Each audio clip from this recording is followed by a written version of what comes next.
Isn't it interesting that everyone is so afraid of the toilet seat, and the toilet seat is so much cleaner than all the other areas of a bathroom? You do have to worry a little bit about when you go to flush that. Think about how many hands have touched that flusher, and they've just wiped, and they've just sneezed, and they've just coughed.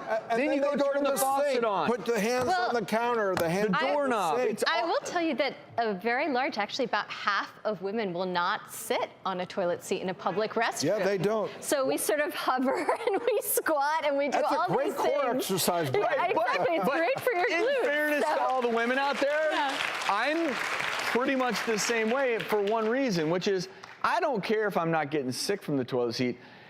There's often a lot of liquids on the toilet seat, and I don't need to sit in someone else's urine so for me, it's more of just a cleanliness thing, but it is reassuring to know that for the most part, toilet seats are probably the cleanest part in the bathroom. You know what is fun? The way men and women use bathrooms differently. Very interesting. We actually swabbed some public restrooms to see who is dirtier, women or men, and the men's bathroom toilet seats were cleaner. Well, it's hard to believe.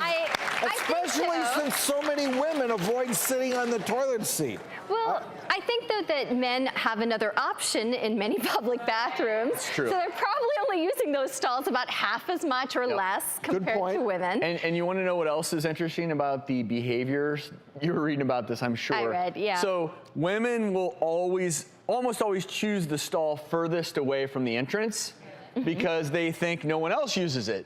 Men, they go for the first one. There it is, I'm in. And when you swab, it shows that in men's restrooms, the toilet seat closest to the door is the dirtiest. In women's bathrooms, it's the one furthest away. Yeah. Most important thing when you go use the restroom is certainly be mindful, and that's for the next person as well as yourself, but wash those hands. And then after those hands are clean, remember, you want to avoid touching the objects that everyone else has touched. So if you need to, and if I'm on an airplane, I'll use my elbow to shut the door, whatever it takes, keep those hands. If those hands come out of that bathroom unscathed, you're probably not going to get anything. The flu, the cold, it's true, or any other bug. Apparently only 66% of Americans actually do wash their hands after using a public bathroom. Well, after listening to this segment, they probably may start washing a little more. Some things. A little more often.